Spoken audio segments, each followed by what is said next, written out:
اس حقیقت کو تو آپ کو پتا ہے، اس حقیقت کا ان کے ماننے والوں کو پتا نہیں. ان کے ماننے والے تو انہیں پوری عقیدت کے ساتھ مان رہے ہوتے ہیں.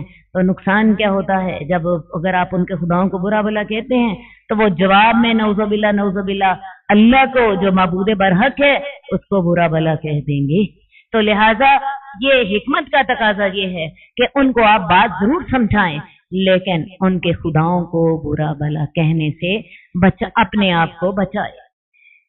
تو وہ اللہ کو برا بھلا کہہ دیں گے دشمنی سے، بغیر علم کے. اسی طرح جب آپ نے کسی کو دعوت دینی ہو تو بجائے اس کے کہ آپ ڈائریکٹ کسی کو کہیں کہ تو نماز نہیں پڑھتا اور تو کافر ہے، کیونکہ اصول تو یہی ہے نماز نہ پڑھنے والا کافر، بجائے ڈائریکٹ کہنے کے بات انڈائریکٹ کریں، نماز نہ پڑھنے والا کافر ہوتا. اب جس کو نصیحت چاہیے وہ نصیحت خود ہی سمجھ لے گا. لیکن اگر آپ کسی کو کہیں آپ نماز نہیں پڑھتے آپ تو کافر ہیں، اس کا مطلب ہے آپ نے اس کے اندر ایک ری ایکشن پیدا کر دیا، ایک ضد پیدا کر دی. وہ جواب میں کہے گا اچھا میں کافر ہوں تو میرے سے بڑا کافر. اصلاح کا مقصد تو ختم ہو گیا. تو لہٰذا یہ حکمت دعوت کی حکمتیں ہوتی ہیں. جب آپ کسی سے بات کریں تو بجائے ڈائریکٹ بات کرنے کے انڈائریکٹ بات کریں. اور اس کا طریقہ میں آپ کو دوبارہ سمجھا دیتی ہوں. بجائے اس کے کہ آپ یہ کہیں کہ تو نماز نہیں پڑھتا، اسے یہ کہیں نماز نہ پڑھنے والا کافر ہوتا ہے. ایک جنرل بات ہے، جس نے ہدایت لینی ہوگی وہ لے لے گا اور جس نے نہیں لینی وہ نہیں لے گا. اس طرح بات دوسرے انداز سے بات کرنے سے جس نے ہدایت لینی بھی ہوتی ہے آپ اس کے اندر ایک ضد اور ری ایکشن پیدا کر دیتی ہیں، بجائے دعوت کے فائدے کے الٹا نقصان ہو. اسی طرح ہم نے ہر امت کے لیے ان کے عمل کو سجا دیا ہے، پھر وہ اپنے رب کی طرف وہ لوٹ جائیں گے تو وہ ان کو خبر دے گا جو وہ عمل کرتے تھے. اور انہوں نے اللہ کی پکی قسمیں کھائیں، اگر ان کے پاس معجزہ آ جائے تو وہ اس پر ضرور ایمان لے آئیں گے. کفار مکہ کہتے تھے کوہ صفا خالص سونے کا بن جائے تو ہم لازماً ایمان لے آئیں گے. تو اے نبی ان سے کہہ دو نشانیاں تو اللہ کے پاس ہیں، اور تمہیں کیا خبر اگر کوہ صفا سونے کا بن بھی گیا تو تب بھی یہ ایمان نہیں لائیں گے. میں نے آپ کو پہلے بھی بتایا اگر معجزوں سے لوگ ایمان لاتے ہوتے تو حضرت عیسیٰ پر تو ساری دنیا ہی ایمان لی. ٹھیک ہے، ایمان انسان کہاں سے لاتا ہے؟ اپنے دل کی ہدایت سے لاتا ہے. اور ہم ان کے دلوں کو اور ان کی آنکھوں کو الٹ پلٹ کرتے ہی رہتے ہیں جبکہ وہ اس پر پہلی مرتبہ بھی ایمان نہیں لائے. اگر یہ لوگ معجزہ دیکھ کر ایمان لانے والے ہوتے تو قرآن بتاتے خود کیا کم معجزہ تھا جس نے کھلا کھلا چیلنج دیا تھا کہ تم اس جیسی ایک صورت بنا لاؤ. اور یہ چیلنج سب سے پہلے 10 صورتوں کا دیا گیا تھا، بعد میں 1 صورت تک محدود کر دیا گیا. اگر یہ معجزے پر ایمان لانے والے ہوتے تو قرآن اللہ کا تھوڑا معجزہ ہے. قرآن کی تاثیر یہ تھی کہ حضرت عمر جیسا شخص جو رسول اللہ صلی اللہ علیہ وسلم کو قتل کرنے کے ارادے سے نکلتا ہے اپنی بہن کے گھر میں قرآن کی آیات سن لیتا ہے، سیدھا در نبوی پہ جا کے لا الہ الا اللہ کا کلمہ پڑھ لیتا ہے. اگر انہوں نے معجزے پر ایمان لانا ہوتا تو قرآن بذات خود سب سے بڑا معجزہ تھا. اور ہم ان کے دلوں اور آنکھوں کو الٹ پلٹ کرتے رہتے ہیں جیسے کہ اس پر پہلی مرتبہ ایمان نہیں لائے، اور ہم ان کو ان کی سرکشی میں چھوڑ دیتے ہیں کہ یہ حیران پھرتے رہیں. بس جی سپارہ ختم ہو گیا. اللہ نے توفیق دی اور زندگی دی تو انشاءاللہ تعالی کل اللہ تعالی ہمیں ہدایت کی توفیق عطا قد خصك الرحمن بالفضل والتيجان والروح والريحان يا حامل القرآن قد خصك الرحمن بالفضل والتيجان